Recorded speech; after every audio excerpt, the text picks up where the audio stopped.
Welcome to Novara Live. Coming up tonight, Burnham has met Zelenskyy and offered him designs for long-range missiles. It's Mark Ruffalo versus the Israel lobby. A Chinese robot has outsprinted Usain Bolt. And finally, Sam Altman admits he got something significant wrong. He thought AGI was around the corner. He says it's going to be a little while longer. I'm Michael Walker and I'm joined by Ash Sarkar. Pleasure to have you in the studio with me. Feels like it's been a while. It has been a little while. I had last Monday off because I was up in Edinburgh doing a talk. But now you've got custody of me. Fantastic. And I'm not letting it go. British Prime Minister Andy Burnham has travelled to Ukraine today, where he appeared in Kyiv alongside Ukrainian President Volodymyr Zelenskyy. It's Burnham's first foreign visit since being anointed Prime Minister last month. And the trip was timed to coincide with Ukraine's Independence Day, as that's a national holiday to commemorate the country's August 1991 declaration of independence from the Soviet Union. And of course, just a few months later, the Soviet Union was formally dissolved. Russia and Ukraine, though, back then still remained allies of sorts. Of course, they're now sworn enemies following Russia's 2022 invasion of Ukraine. That ongoing war was very much driving Burnham's visit, who gave the UK's position on the conflict.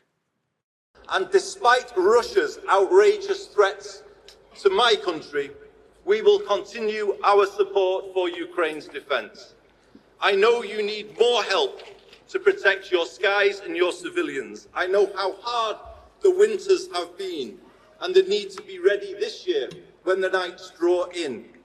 That's why later today, I will take up the reins of the Coalition of the Willing, alongside President Macron and Chancellor Merz.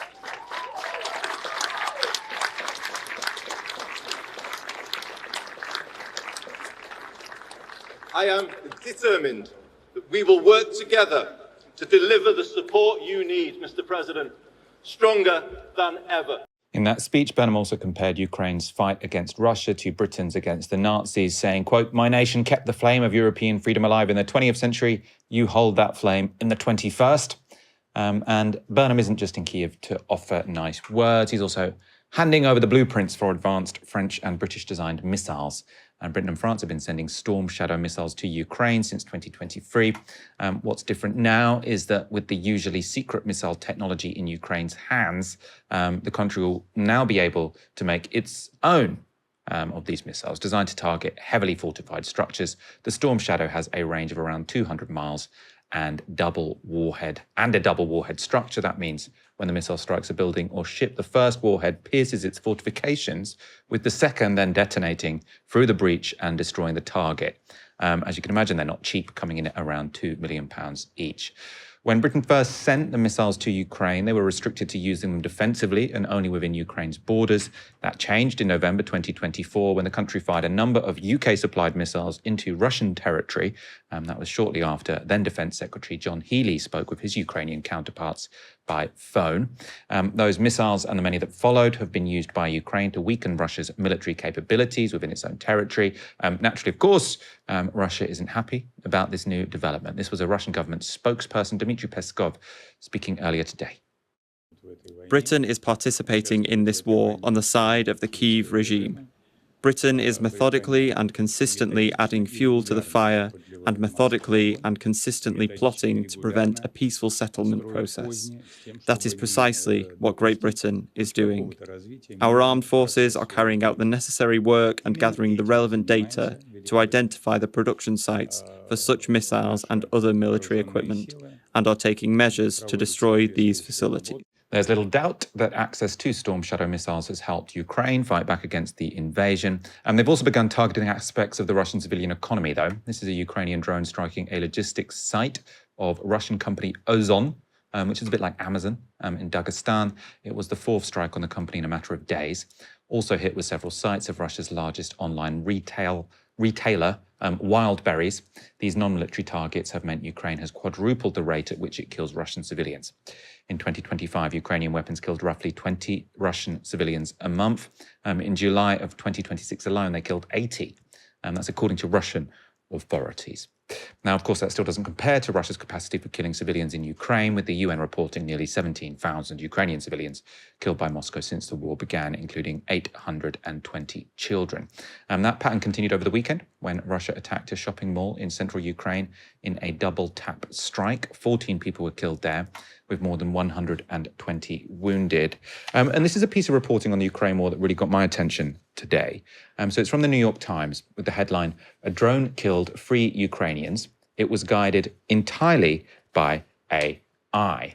The civilians in this instance were killed in Zaporizhia in southeastern Ukraine by a drone which apparently looked like a model aeroplane. The NYT says the destination of the drone had been programmed by humans to aim towards a petrol station, but that its final target was chosen autonomously by the AI model operating inside the drone. They say the most likely target would have been propane tanks. AI-enabled drones are also trained to recognize sort of military tanks. So you've got tanks of gas, tanks that sort of shoot guns. I sound like an idiot, aren't I, when I go off the cuff talking about military equipment, but there we are. They have a quote from the Ukrainian air commander in Zaporizhia. He says, "This is a risk for the whole world. In a few years, we will be living in a Terminator movie. It's no joke. Machines are making decisions to strike." The drones were found to be powered by NVIDIA chips. NVIDIA is currently the world's most valuable company. We can talk about Burnham in Kyiv in a moment. The reason the autonomous drones I find very interesting is because everyone in the sort of AI safety discussion says the last thing we want to do is have weapons which are autonomously powered by AI where there's no human in the system. But once you've got the technology, the military logic towards doing it is just unstoppable, basically, because with a first-person view drone, which is normally what we've been talking about here, sort of it's controlled by remote control, but that can be jammed, it can be intercepted. So if you can have a drone which doesn't need to be communicated with, then that's a better military device.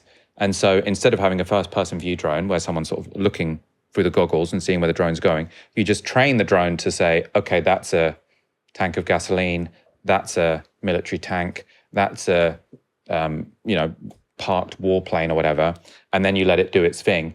And there's no way that anyone or anything can stop it because it's not even in communication with a human. It's out doing its thing on its own. And, there's in a war like this, there's no reason why either side is going to sort of refrain from doing that, which does seem to me like we are on this unstoppable path to fully autonomous weaponry. And, in recent years, everyone has just been saying what a disaster that would be, but we're doing it anyway. I mean, I kind of feel that final sentence is such a good summation of where we are with so many things. This is a disaster, and yet it's just happening. And that there is this generalized sense that politics and morality cannot find a point of sort of traction or purchase on the development of technology, the direction of financial markets, and sort of where all human efforts seem to be leading. And I think that is something that goes back to this generalized feeling of crisis, hopelessness that many people feel, because it's like, well, what is the point of contact that enables you to do something or stop something or to direct the development of technology? So I realize that sounds really grim, but I did just think that you summed it up very well.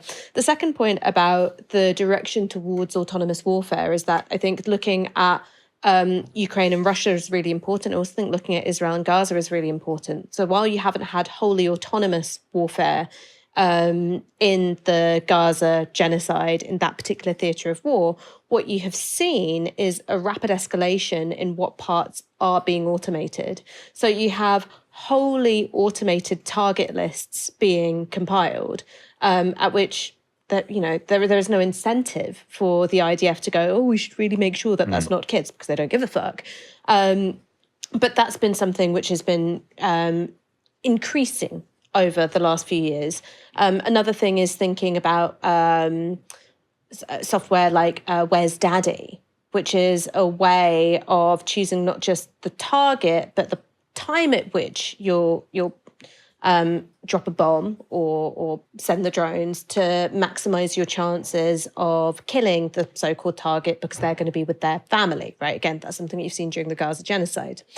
And I suppose one of the things, like moving away from the autonomous part, because I think both of us agree that that's been the direction of travel for some time. And also that if you even think about the pre-AI era, even the pre-drone era, war has always moved in this direction towards making the taking of life more alienated. So if you think about Operation Desert Storm and you're thinking about the 90s, there were deliberate efforts to make warfare resemble playing a video game for the American army, because it's like, well, that's how you make it easier to kill somebody. So the reduction of the human component has actually been going on for decades and decades. But one of the things which I've been really interested in recently is the sort of supply chains involved. So I had a look at the New York Times piece that you got this from, is that NVIDIA says that they do not sell chips directly to Russia, right? So they're abiding by the Western-led program of sanctions. But these are chips which can be acquired on resale markets. And one of the things that Russia has done very, very effectively is set up a network of proxies, and also relying heavily on more neutral countries to be able to get the kind of components that they need for surveillance, for guidance systems, et cetera, et cetera. And while that's something which is, you could say that this is a Putin innovation, it's something which actually the entire system of arms has in common, which is, in every other regard, we're thinking about how can we make a supply chain shorter? Right? How can you make a supply chain shorter? Because there are fewer points of interruption, fewer points of disruption, the way in which we talk about energy sovereignty, et cetera, et cetera.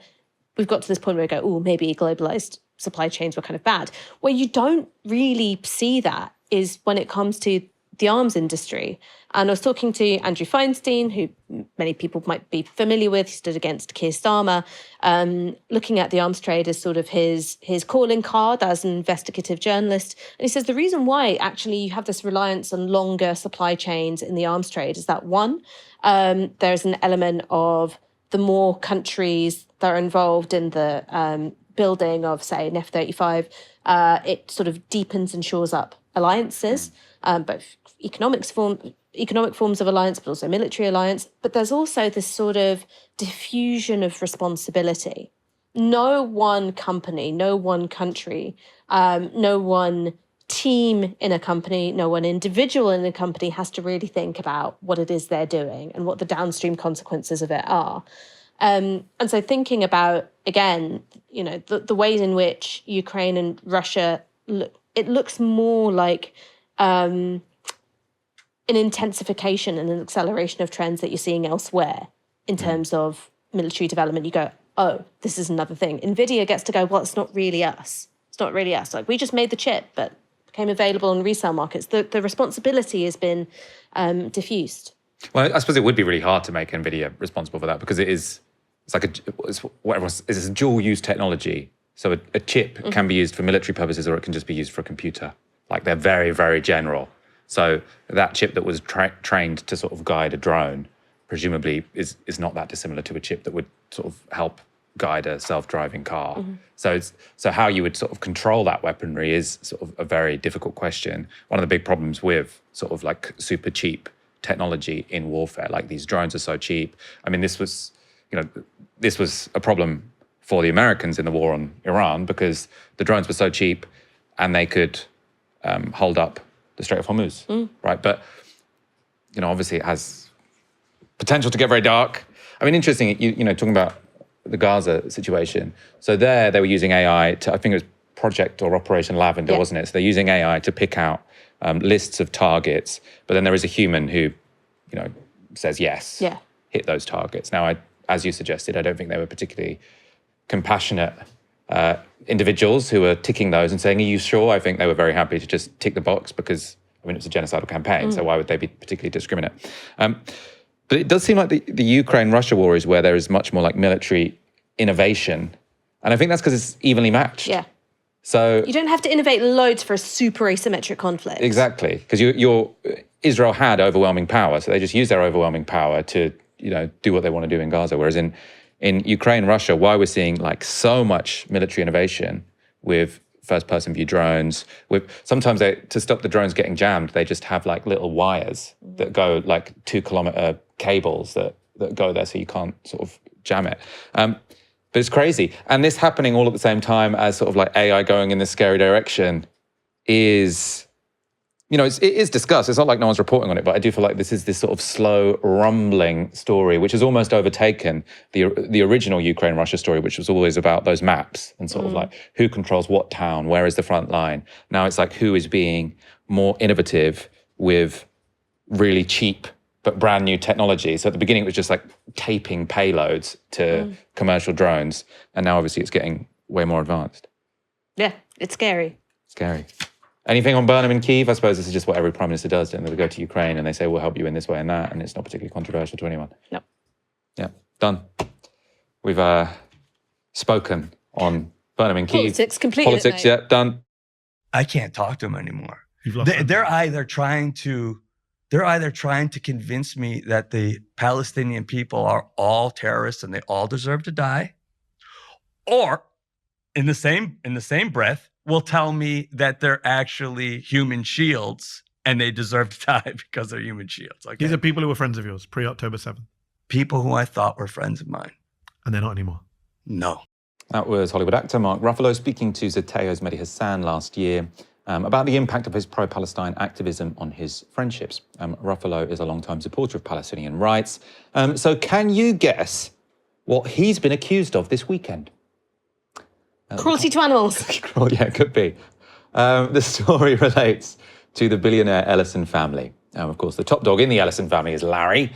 He's the founder of the software company Oracle and one of the world's richest men. He recently took control of US TikTok. He has financial interests in the TV channel CBS, where several editorial changes took place after it was acquired by Paramount, including making former New York Times columnist Bari Weiss its editor-in-chief. Paramount is owned by Larry's son, David, and that company is currently trying to purchase Warner Brothers Discovery. Now, this would put the Ellisons in charge of a huge media empire, which was already worrying for anyone concerned with justice for Palestinians. Larry Ellison has donated millions of dollars to the IDF. And Oracle is an organization that has declared its support for Israel openly, publicly, and repeatedly. And an interview with the company's former CEO has recently gone viral. There's a few things that we did that I really can't talk about, to be honest, because to advance the agenda for the Israeli military. But our teams did a lot. We have some really profoundly scary technology at Oracle, and we wanted to make sure that it was available for the effort. Let's just say that. Okay? The laughing is really cynical, isn't it? Let's just say that. We can't say exactly how we helped the Israelis, but, we did. Obviously, relating to the last conversation we just had, Oracle software company, so it could easily have been sort of finding targets. That would have made a lot of sense in terms of what one would use Oracle to do. That video was shared by Mark Ruffalo, who alongside the clip said this. This is the company that Larry Ellison is using to fund his son David's Warner Bros. Acquisition. These really profoundly scary technologies will most likely be merged into one of the largest media conglomerates in the world and one day used on you. Look how she revels in what we now have come to see as a genocide, which was built on an apartheid system of oppression powered by Oracle. There is an old saying, the way you do one thing is the way you do everything. From one of the biggest tech companies in the world, powering some of the most destructive and inhuman forces in the world. He ended by calling the Ellisons and Katz, who was the lady in the video, really profoundly scary people. That quickly earned a response from Paramount, who said this: "We are, as always, troubled when anti-Semitic tropes are invoked in purported service of a business dispute. Words like genocide and apartheid applied to a corporate transaction aren't just wrong, they're a bridge too far, and they cheapen the very real suffering those words are meant to describe. This doesn't deserve a response in kind, and to be clear, we don't tolerate prejudice of any kind against anyone." So again, Larry Ellison has donated millions of pounds to the IDF, as you just saw in that clip. Oracle brags about having helped the Israelis in their genocidal war against the Palestinians in Gaza, right? So this is not the connection between the Ellisons and Israel and the IDF and Israeli warfighting is not one based on insinuation. It's very explicit. They're not secretive about it, right? So, this is one of the more ridiculous sort of accusations of anti-Semitism. There are many to go around. Ruffalo wasn't having it, posting a reply to Twitter on Saturday night. So he said, "The accusation that I am anti-Semitic is appalling and fundamentally dishonest. Criticizing the actions of the Israeli Prime Minister, a military technology contract, or the executives who supply it is not the same as criticizing Jewish people. This critical and necessary dialogue is then dishonestly framed as being anti-Israel. To be clear, my views come from my own political convictions and should never be interpreted as hostility towards Jewish people, for whom I have a deep love and respect. Everything I know about acting, activism, and humanism has been profoundly shaped by my Jewish friends, colleagues, and loved ones who have been integral and family throughout every point of my life." That response has been viewed 28 million times so far. It received over 800,000 likes. So Israel's still not winning sort of the social media war, even if their weaponry is a bit more sophisticated than their opponents. Ash, I mean, I suppose, Hollywood was often associated as sort of somewhere where sort of like support for Israel is quite strong among especially like executives. But it does seem like that's kind of changing, especially sort of like big mainstream actors, very, very willing to speak out against Israel and in favour of Palestinian rights. I mean, so one thing which is really important to add to the context is that you have had actors being blacklisted, being removed from projects because they spoke out against the genocide, particularly in 2023, 2024. I think what's happened is that there's been a level of anger and disgust and I suppose professional solidarity. People from within the industry can see what's happening and they're opposed to it. Second thing is that celebrities, they're just like us, as in they can see the same live stream genocide that all of us can, and that very much appeals to their sense of conscience. And on top of that, they're aware of what the sort of behind the scenes chicanery is in terms of people being punished in their careers, being negatively impacted for speaking out. The thing that I suppose I wanted to talk about is the thing about a corporate statement which says, "We are, as always, troubled when anti-Semitic tropes are invoked." So one of the points that I made in my book is that this very discursive way of understanding racism through tropes and language and imagery, as opposed to what's happening, who's being affected, and how are they being affected, was always it was a product of liberalism, and it was always going to be adopted by corporations and bad faith actors who don't give a hoot about human progress, because it's a really effective way of obscuring material inequalities, actual dynamics which involve violence and harm. And I think that it's a sign that, of course, there are anti-Semitic tropes. Of course, there are racist tropes. There are Islamophobic tropes. There are anti-Black tropes, et cetera, But that way of understanding what racism is, I think, can often, and indeed increasingly, obscure what the truth is rather than point you towards what the truth is. Because, of course, if you wanted to, you could say, well, yes, this is a classic anti-Semitic trope. You're talking about a network of individuals with access to wealth and power who are cooperating in a way which is detrimental to the human good. That's an anti-Semitic trope. That is also what Larry Ellison is doing. So what takes priority? The truth, or the fact that that truth can be presented as an age-old trope? Now, my opinion, and I suspect yours is too, is that the truth has to take priority. But I think it's worth pointing out that that is a language trap that perhaps we ourselves on the left developed and participated in. And I think it's time to think about a way out of it. If there's anyone watching and thinking, who the hell is Mark Ruffalo? There might be some of you. He's currently appearing in the new Spider-Man movie. He's part of the Marvel Cinematic Universe. I think he's had other jobs as well. He was in Spotlight. He was really good in Spotlight. I don't know what Spotlight. Spotlight is about the investigative journalism team who lifted the lid on paedophile priests in Boston. Oh, that does sound interesting.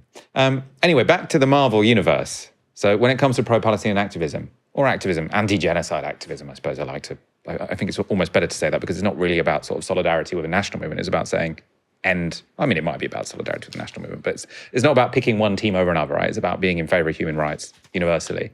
Ruffalo doesn't appear to be alone amongst cast members of the Marvel film. So the New Arab reports that at least 20 actors in the The Marvel films have signed their names to a campaign supporting the release of Marwan Barghouti, a Palestinian political prisoner who is often compared to South Africa's Nelson Mandela, both for his popularity among Palestinians and the length of time he spent in jail.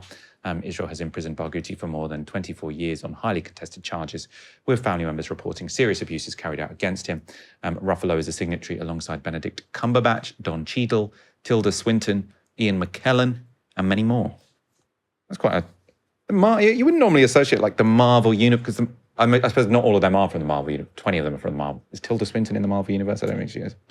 Look, I've only ever watched one of these films. I would say it's now like a minority of like the Screen Actors Guild who aren't in a Marvel movie. product. Yeah, probably true. Does this matter? Um, I mean, the letter probably doesn't, right? But the campaign to free Marwan Barghouti is actually quite important. I suppose like if you're trying to draw a historical comparison, you should draw it to South Africa and the pop culture that was around it. So it wasn't just protests, it wasn't just boycotts and divestment and sanctions. It was also the fact that in countries around the world, in the UK, in America, there was a really strong sort of cultural pressure of people who were famous and were artistic and were involved in music and acting and all the rest of it, keeping the campaign alive. And obviously the really famous one is Free Nelson Mandela by the Specials, right? It's a huge song. So I do think that this is something which it's easy to dismiss, right? And people do dismiss it and they'll go, ho, these are just rich people with luxury beliefs. Let me know when you're actually doing anything. But I do think that having political demands given expression in arenas which aren't just political, right? Because, I wish everyone was watching Novara media, but they're not. More people are watching Marvel. More people are keeping up with celebrity social media accounts than they are keeping up with the news, right? That's the culture that we live in. And there's a way of speaking to, normies, quite frankly, which means that you're going to have political demands being expressed by these people in these spaces. So I think it's a good thing. Tilda Swinton was apparently in Doctor Strange.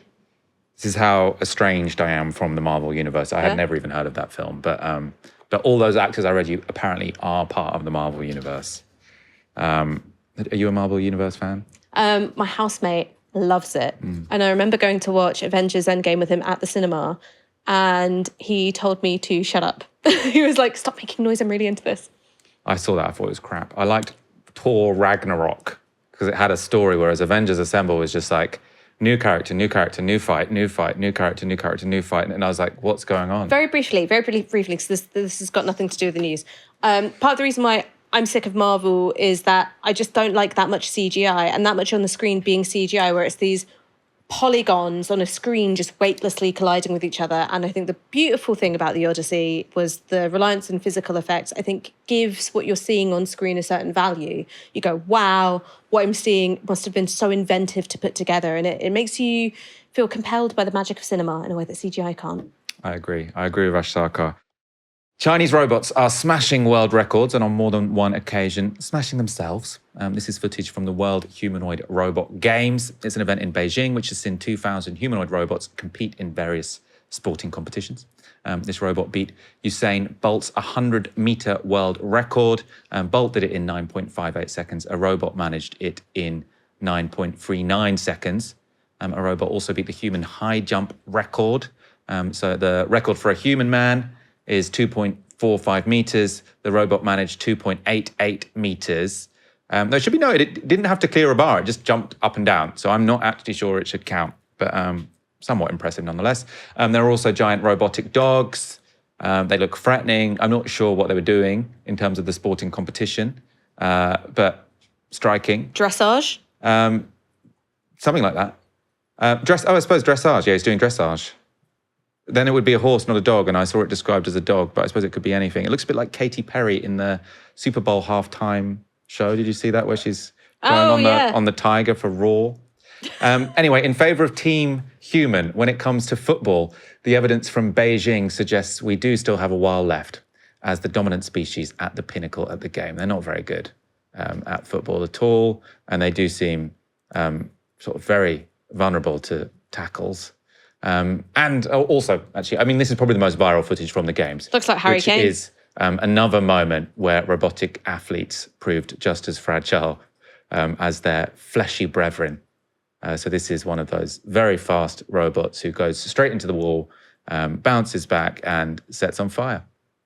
It's all pretty captivating footage. And these are videos that have just been all over my timeline this weekend. But what's the point of it all? Well, Chang Che is a writer focusing on China and technology. Earlier this year, he wrote a long read for The Guardian on China's robotics revolution. For that piece, Chang Che talked to executives from 11 robotics companies across 5 Chinese cities. And when I caught up with him earlier, I asked him what China might be trying to prove with the humanoid robot games. I think that China's trying to say that they are, here. They have been working to be a technological power since the 1990s when they started on this market takeoff. And since then, they started with, cheap goods like shoes and toys. And now they are dominating in some of the leading technologies of the future, like robots and AI.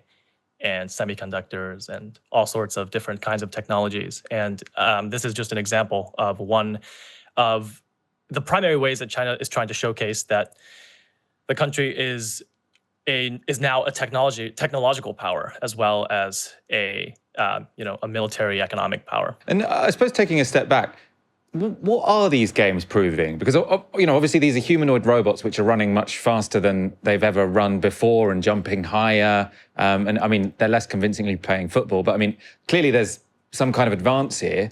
At the same time, do we need a fast humanoid robot? What is being proved? That's a good question. I mean, so just to take a little bit of a step back, I mean, these games are in its second year, so it's still pretty new. What came before that was just an explosion of robotics companies in China. So around 2023, 2024, you saw, the government started to talk about robotics as this really important direction, this technological direction. There was this explosion in investment in China. Different cities and different localities started to invest in their own robotics champions. So you had this already an enormous surplus of companies and talent and investment and capital moving into this space. And I think what happened was that the Beijing government decided that they just wanted a way of showcasing what was going on. And so they started to organize this event to kind of bring all of these companies together because they were already sort of making robots for all sorts of these applications. Let's just have them in this really neat format where we can actually start to compare how they're doing and have a ton of foreign journalists come and show them what China's capable of. So I think that that's a little bit of a backdrop. In terms of, just to answer your question directly, I think what you can see from the past 2 years, the major difference that I've noticed is in hardware. So if you look at the race and the sprint, there was this 100-meter dash where the robot beat Usain Bolt. That's an improvement in hardware. Those are hardware problems that the Chinese engineers have solved between last year and this year. Now, if you notice that, the story of that sprint was that the robot wasn't able to stop at the end of the sprint, and it ran into the wall and it basically self-destructed. That's an example of something that's a software problem. That's a software problem because the robot didn't recognize that it finished the race and it didn't have the ability to stop. And so there's a little bit of a difference, I think, between software and hardware. I think we can say that in terms of hardware, China's robots are improving very quickly. And the software, I mean, to be clear, here we're talking about LLMs and artificial intelligence, are we? So, I mean, that's what's sort of powering, well, obviously not the electricity that's powering them, but sort of what's dictating what they do is an AI model which is inside, or a few chips inside these robots. So the backdrop to the software question is that why are robots a big thing now rather than, say, 10 years ago? And the reason is because of ChatGPT. What happened after ChatGPT was that people realized that if you smash enormous amounts of data with enormous amounts of computational power, in this right now, the most powerful is NVIDIA chips, you can create some semblance of intelligence. And we've proved that with language And now people think that they can prove this with robots, which means that instead of feeding robots language, you're feeding robots something, these various kinds of visual data. So that can include, spatial data. There's a lot of something like a GoPro level kind of data that's being fed into these models. And so they're not called LLMs, but they're called VLMs, video language or visual language models. And that's because, and this is, I mean, your article for The Guardian, you sort of had an interesting segment on this, because obviously for LLMs or for the large language models, what they did was they just fed them all the information that had ever been written down. So sort of Reddit, Wikipedia, Exactly. plus scanning in books. When it comes to a robot, and what you're sort of dealing with is audiovisual data, is a bit harder, right? Because that isn't all sort of documented somewhere in a big file. So they have to employ actual humans to either wear GoPros while they're going about daily tasks or control these robots remotely, but all the while sort of feeding back to train the models. Could you talk about that a bit, please? Yeah. So the biggest difference, just to ask a question back at you, why does it feel like AI has been moving and improving at like light speed over the past few years, but robots haven't really progressed? Like, we haven't actually seen robots, right? I mean, if they're both AI, the robots should be here. Like, we should have robots next to us now, right? And the biggest reason is because there's just isn't the data. Like, the robots don't have something to learn from, right? So we trained Gemini, Claude, and ChatGPT on the internet. We literally gave it the internet and was like, here's all of human knowledge in text form. Learn from it. But we don't have we don't have an internet worth of visual data for a robot to do. It's a little bit different with autonomous driving. Like, that's something that is currently being. That's probably the closest example of like something that we've been trying to feed it an enormous amount of like car visual data. But in terms of like, for a robot to wash the dishes, we just don't have human data of dishwashing.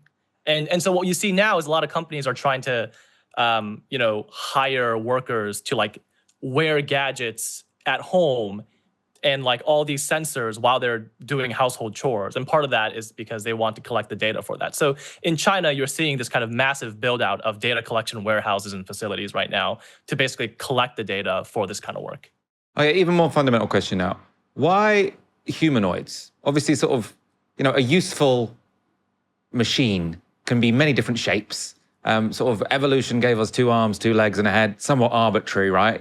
For many tasks, you can think of a better shaped sort of being. Why are these companies sort of doubling down on humanoid robots specifically?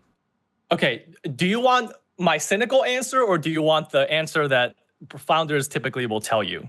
Maybe both, so we can compare and contrast. Okay. So the way that the founders will typically frame this question is that if you look at the human world, it's built for our bodies. So it just makes natural sense that you build robots that are shaped in the form of a human, because then they can enter without redesigning spaces, all the spaces that humans can go, which I think makes a lot of sense. But if you look at the practicality of how we got here, I think that it's actually, the cynical answer is that China is very much reacting to and kind of thinking through the lens of the United States. And when you talk to the founders, and I asked them this question to the founders in China who are building robots, I'm like, why are you guys building humanoids? And they were like, because Elon Musk is doing it. And why is Elon Musk doing it? I mean, for the lols, maybe. Well, I think that Elon Musk has like this really grand vision where the robots, he's imagining that these robots are going to be able to do everything in the future. Like, if you talk to him and his prediction about what robots are doing, it's gonna be like, yeah, I think he said at some point like years ago, like, oh, it's gonna be able to babysit, it's gonna mow the lawn, it's gonna be able to go to a factory. His imagination is that this robot is gonna be able to build Tesla cars and then come home with you at night and take care of your 3-year-old child.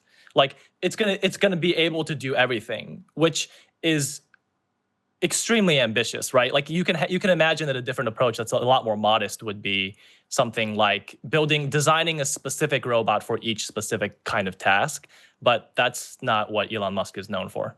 Okay, I've got another broad question for you. So the debate going on both in the West and China, as far as I understand it, is how quickly can this technology replace people's jobs? In the United States, the focus is more on white-collar jobs because it's these chatbots that are sort of the cutting edge of AI. In China, much more focus on physical jobs and robotics. Which society do you think will be better prepared for and better able to deal with the challenge of mass job displacement? I don't know if I can give you an answer of which is better than the other right now, but I can sort of think through it out loud with you. So I think that in China, there is just a general acceptance, both from the leadership and the population, that technology is coming and it's going to come whether you like it or not. So oftentimes you have this kind of like learned helplessness in China where it's like, okay, the technology is coming no matter what, and so when people lose their jobs, it's not something that can kind of create a kind of political or social resistance. Whereas in the United States, that is extremely powerful. I think it's so in the UK as well. I think in general, just Western countries have a little bit more of this culture of, hey, and you can see this right now with the data center backlash, right? So this is like a really big difference in the United States and China. China just builds data centers. They don't have to deal with the public resistance to that. Americans are extremely pissed off that they're having to share electricity with these big tech companies coming into their neighborhoods and building massive data centers. So I think that what's going to happen in the next few years is very soon, I think, is you're just going to see a lot more political resistance to this kind of stuff and the rollout of robots. I mean, these are things that I think anybody in the United States has to think about. Like, okay, we're going to build a robot. It's going to replace these workers. What's the political resistance? What do I have to do in order to soften that? That's not a problem that China has to deal with. So I think who is better positioned? I mean, I don't know. I think China is in a weird, kind of dark, cynical way because it's just not a society that is used to this kind of like labor revolt. I suppose the alternate argument as to why sort of this could end up better for the masses in China than it would in the United States is because oligarchic power is a bit more of a big deal in the United States. Obviously, it's not because China is more democratic, but there is potentially a stronger state that could redistribute the gains of any job displacing revolution. I don't know if you think that's sort of overly optimistic about sort of China's prospects. Well, I think that my like kind of sense of the way that the US and China is operating is that they are obviously they're completely different systems, but these kinds of questions, because they're both being transformed so quickly with AI, you see these questions arise in China and the United States, but how they're going to react to them is going to be different. So in the United States, obviously, there's a massive question about distribution. Bernie Sanders wrote like an op-ed about how we should have like ownership over AI. The whole country should have ownership over AI. These debates are being played out in public. I think in China, it's you hear it among economists and you hear the debate within sort of policymaking circles. Like, okay, at some point, the public is going to be very dissatisfied if all this money is being concentrated by capitalists and by our tech companies. Is there a way that we can find a way to distribute? But the way that they will do this is through some kind of top-down policy, whereas in the United States, it's going to come through a kind of democratic process. So I guess the question is the American democratic process going to get there first, or is the authoritarian model where there's a sort of like anticipating, they're sort of like trying to preempt a revolt from the public, is that going to beat the democratic system? And at this point, I don't know. That was the journalist Chang Che speaking to me earlier today. Really fascinating interview. One of the most interesting questions in the world right now, isn't it? Which system is going to deal better with the destruction of jobs, the Chinese or the Americans? My money is probably on the Chinese, but obviously it could go either way. Sam Altman is the poster boy of our AI-enabled future. He's painted a bright future of AI, or AGI, artificial general intelligence, transforming the economy, bringing forth an age of radical abundance. But this week, he's admitted he's got more than a few things wrong. I thought when we got to GPT-4, which was back in 2023, I think, that very quickly after that, there was going to be much more disruption in software business being up for grabs right away than it turned out to be. And the thing that I think I was wrong about a few things, but one of them, in terms of the speed, one of them is the economy just has so much inertia. People keep doing the same things they're doing. They keep buying from the same company. They keep sort of wanting to use their tools in the same way. I think that's actually a positive in many ways, and it's going to make this big transition in front of us go smoother and slower, and I'm grateful for it. But I think it means we've all been too ambitious on timelines, even with this incredible technology. I think AI is one of the most incredible technologies humanity has ever invented. Society and the economy will adapt more slowly. So that's not really Sam Altman saying artificial general intelligence won't one day arrive, right? He's just saying the uptake of AI across the economy is slower than he had previously predicted. Now, that's not necessarily an admission of defeat. If you believe you have a radical technology that will upend everything, it doesn't really matter if that happens in 2 or 5 or 10 years' time. It's still a big deal. However, an enormous amount of money has been bet on the AI build-out, and investors can't necessarily wait forever to get their return. So the big AI-related firms are set to spend $800 billion this year, mainly on data centers, sort of similar related expenditures, and they can't wait forever to make that cash back. So this is from an article in The Economist. So they write, a rough calculation finds that covering AI capex through identifiable AI income requires revenue on the order of $2.5 trillion per year, more than tech's entire combined revenue today, and far higher than what would have been needed a year or so ago when capex plans were more modest. Only a small minority of consumers seem willing to pay for personal AI subscriptions, so the real money will have to be made from selling to enterprises. Traders might use Microsoft's Copilot to create better financial models, for instance, while schools could teach children with models from Google. For now, though, sales in the trillions are a long way off. So in that piece from July, The Economist, like Sam Altman, noted the relatively slow uptake from businesses in adopting AI into significant parts of their workflow. So they estimated the current revenue of the frontier AI firms was about $150 billion. That's not nothing, it's a big figure, but it's only a quarter of the relevant firm's capital spend. So they're still making a big loss. So from Sam Altman and from the financial press, we have one story really, right? AI isn't diffusing, it's the key word here, isn't diffusing as fast as some expected. And that could have troubling financial ramifications. Another set of tech observers, though, are coming up with a very different conclusion, I suppose because they're looking at this technology from a different angle. So Helen Toner used to be on the board of OpenAI. In 2023, she was part of the group who tried to fire Sam Altman for dishonesty. It would have been good if they had managed, but unfortunately, they lost that battle. Helen Toner now runs a think tank focusing on AI security. She spoke to Ezra Klein last week, where she explained the significance of last month's Hugging Face hack. What had happened, the very short version is, they gave this AI a set of tests, a set of exercises, and the AI decided on its own that the best way to get a high score probably wasn't to just try and do these exercises that were cybersecurity exercises, but instead it should first hack its way out of the testing environment OpenAI had put it in, where it wasn't supposed to have access to the internet, get onto the open internet, and then hack its way into this other company, Hugging Face, where it, surmised correctly, as it turned out, it might find, the answer key. Since then, there have been even more crazy details that have come out. It turned out that starting 2 months earlier, in early May, they had what I can only think of as kind of an infestation of their own agents, their own AI agents, inside their own infrastructure, so inside OpenAI's infrastructure. To understand this, it's important to know these AI companies are constantly training and testing new models.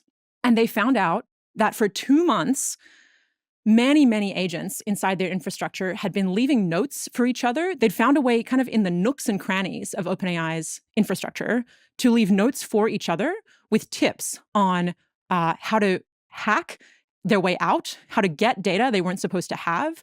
And these agents were literally referring to themselves as a swarm. This was totally emergent behavior. No one had told them to do this. They had not been trained to do this. But they were using this service they did have access to, first to communicate with each other, and then ultimately to get out and to get onto the open internet. So it turns out that there wasn't just this one isolated rogue model. It was actually a systemic, swarm infestation plague on their own servers that they only found out about after Hugging Face announced this attack. So on a previous show, we talked about the Hugging Face hack, but that update there we didn't include because it wasn't known at the time. This whole idea of there being a swarm of AI agents sort of within OpenAI systems who are all leaving notes to each other and notes to sort of future generations of themselves. All very strange. And I suppose, Ash, what I wanted to go to you on is there's sort of two very different aspects of AI and aspects of AI timelines where people, I suppose, can both be true at the same time. So on the business side, there are a lot of people, and I think it's actually almost the consensus position now. It's not just a left thing. It's sort of like people from all over the political spectrum are saying the amount of money that is going into this capital spend, the amount of money that's going into data centers is going to be really difficult to make back in the time that these firms need to justify this spend to their shareholders. It's got the makings of a bubble. It's got the makings of a bubble. There's also lots of private credit involved, and those are potentially loans that will be difficult to pay back unless you can sort of make a much stronger business case for AI than has currently been made. Because, the argument is that if you can replace this many jobs with it, then it will be so valuable to firms that they'll pay for it, and they'll pay sort of heavily for it. The issue is that it seems to be taking a while. And also, if you can get them for free from the Chinese, then you're not necessarily going to pay hundreds of thousands of pounds to OpenAI, which is the kind of figures they need to make this work from each sort of big firm or each medium-sized firm. So you got that on the business side. We're quite possibly in a bubble. A crash could be coming. But then on the sort of the side about the fundamental technology and the people who are interested in AI safety, they're getting kind of more stressed by the day. They're like, all of the things that the doomers predicted would happen as a sort of prelude to disaster is happening. The guardrails do not exist. The guardrails do not exist. The AI agents are communicating with each other independently of the companies, independently of whoever is supposed to be controlling them. They're acting in ways that it's difficult to predict. They're acting in secret. There were lots of, I've shown a clip before of Eric Schmidt, who was the former CEO of Google, sort of saying, don't worry about AI because all the companies agree when these three things happen, we pull the plug. Or if any of these three things happen, we pull the plug. And one of them was if they start speaking a different language. So at the moment, with the reasoning models, you can read on their trackpad. You used to be able to do it on Claude. It's not there anymore. You can now sort of see it, but they sort of disappear straight away. So you can see the reasoning, and the reasoning is in English, which means that ideally you'll be able to know what they're thinking, what are the processes they're doing, are they trying to deceive me? What Helen Toner said in that interview is that they only write down some of their thoughts. Lots of them they keep to themselves. So that's already happening, or the equivalent of what's already happening. Eric Schmidt said if they start speaking Neuralese, like their own language, we should turn them off. But if they're not writing down what they're thinking, it doesn't matter, right? No one's turning them off. So I suppose, I wonder how you think about those two timelines. Sort of, do you think it's a bubble, but do you think it's also this fundamental technology that could, I suppose, kill us all, whether or not there is a crash? Well, no, I do think that's a technology that can kill us all. It can already be used in ways to kill us all, right? So I was talking to my partner who is much more knowledgeable about matters of tech than I am. I feel like Joe Biden with an ice cream cone being like, help me open a PDF, bucko. Whereas he's actually like really looking at, what are the potential applications for AI for the left, right? It's one of the things that he's really interested in. And one of the things that he said sort of quite casually one morning to me was like, oh, you know that like, if there was some random basement dwelling weirdo, in terms of the models of AI which are available right now, you could already get it to, design or engineer some kind of chemical or biological weapon and then sort of point you in directions for acquiring the material that you'd need for it. Like, it can already do those things. So I'm already of the mind that it has reached a dangerous place even before you get to this question which I guess comes back to forms of autonomy, how autonomous is a form of AI that's being developed, whether it's by OpenAI or somebody else. I wanted to try out a theory on you, though, which was about this point that Sam Altman made, which is that actually you're not seeing the sort of generalized take-up of AI in the wider economy that he had predicted. And it made me think that actually the biggest obstacle to Silicon Valley, to OpenAI, to Anthropic or whoever else it is humans trusting each other. I think that, and this is different from the kinds of models that people who are inside the industry will be interacting with, but most people will have used or interacted with a model of AI which hasn't done quite what you wanted it to do. Hallucinated things, had misunderstandings, generated images which were wrong or weird, or you're increasingly part of an environment where you're seeing AI-generated text, AI-generated imagery, and it looks off, it looks weird. There's still this feeling of, it doesn't really work as well as I do. Now, it might be that already that it is less likely to generate mistakes or flaws than human reasoning would, but we're biased towards ourselves. I think that most people would go, well, I could probably do my job better than an AI could. And I think that there are still certain professions where there is high trust, where you go, I think that another human could do this better than an AI could. So human trust is one of the single biggest inhibitors. Our trust in ourselves, our trust in other people. But you look at where AI absolutely thrives, where there is really wide take-up, I actually think it's where those bonds of trust have completely broken down. And so the sector I would look at is higher education. So friends of mine who are lecturers at universities, many of them are saying like 60, 70, 80% of essays that I get, take-home assignments, have the hallmarks of AI on them.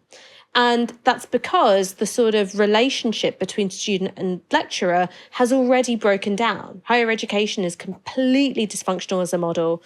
Students are kind of stuffed in, their contact time is gutted, their prospects in the labour market are a lot lower than they used to be. And there is this sense of, what am I doing this for, right? What am I doing this for? Just give me the stamp on my CV so I can go already. So where that trust and where that sense of inherent value of the thing you're doing has already been trashed, AI comes absolutely storming in. But I don't think every sector of the economy is quite like that yet. The other part of the economy where there's really high AI uptake is, of course, customer service. No one expects customer service to work well. No company goes, it's really important that we provide a good customer service. No wonder that gets taken up so quickly. Yeah, I'm just thinking sort of in real time with your theory.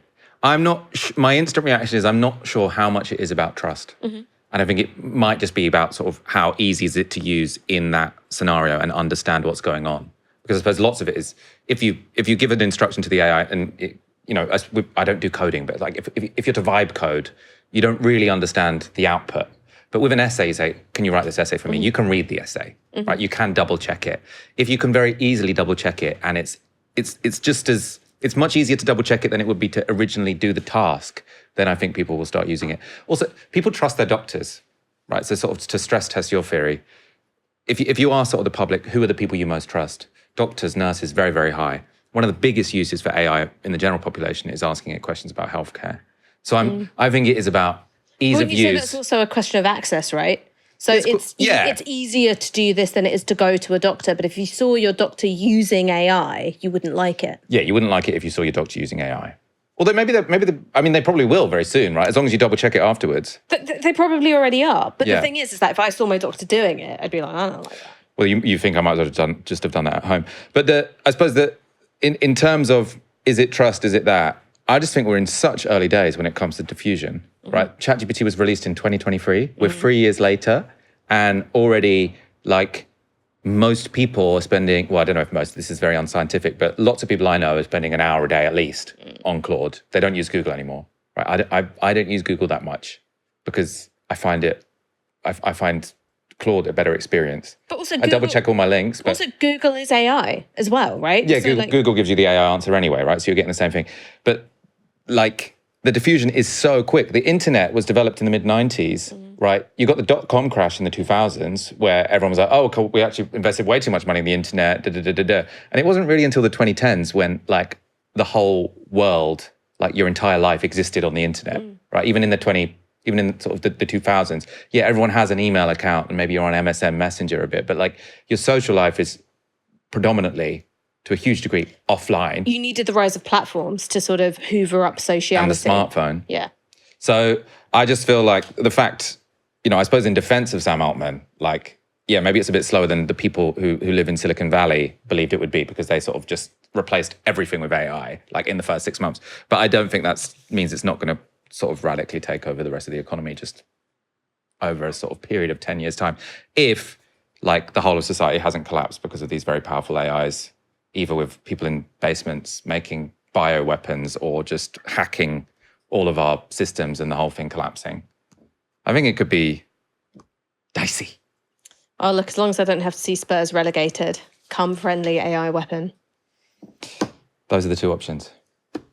Tottenham getting relegated or no, I suppose Tottenham staying up or deaf. Yeah. Those are the options. Okay. I do what you say. So I'll go along with that. We all know there's a pretty severe drought on, with some parts of the country not having seen rain in 2 months. So yes, saving water is important. But Ofwat, they're the water regulator, seems to be getting very specific about how some people should do it. So British Asian communities have been told to wash their rice less, while Muslim families have been asked not to wash as much when they prepare for prayers. This is from The Telegraph, by the way. So even they're finding it bizarre. And they're not the kind of people who normally get fussed if sort of more responsibility has been put on South Asians and Muslims than they deserve. So this is from the Telegraph report. Ofwat used £270,000 of bill payers' money for a research initiative that used a celebrity chef to teach Southeast Asians how to cook and wash rice with less water.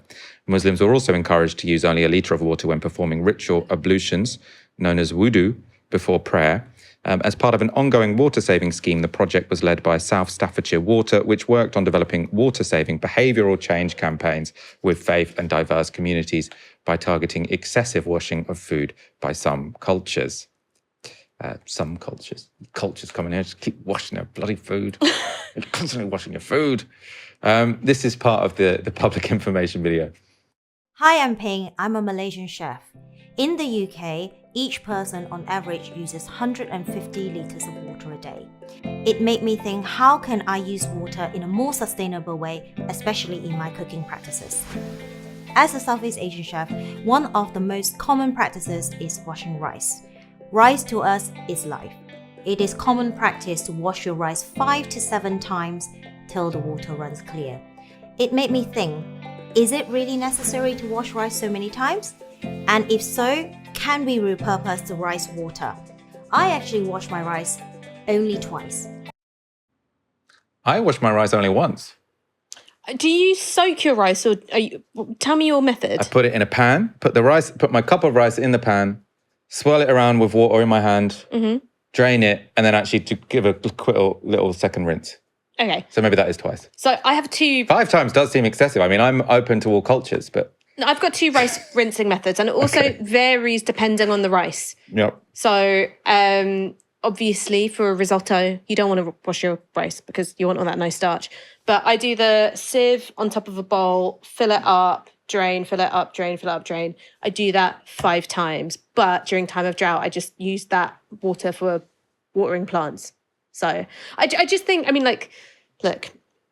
They should put you in the video. They should put me in the video, but I'm actually standing up for the right to wash rice. Okay. Because it does make it taste better, and that you do get the fluffy separation of grains that you're looking for in a good rice.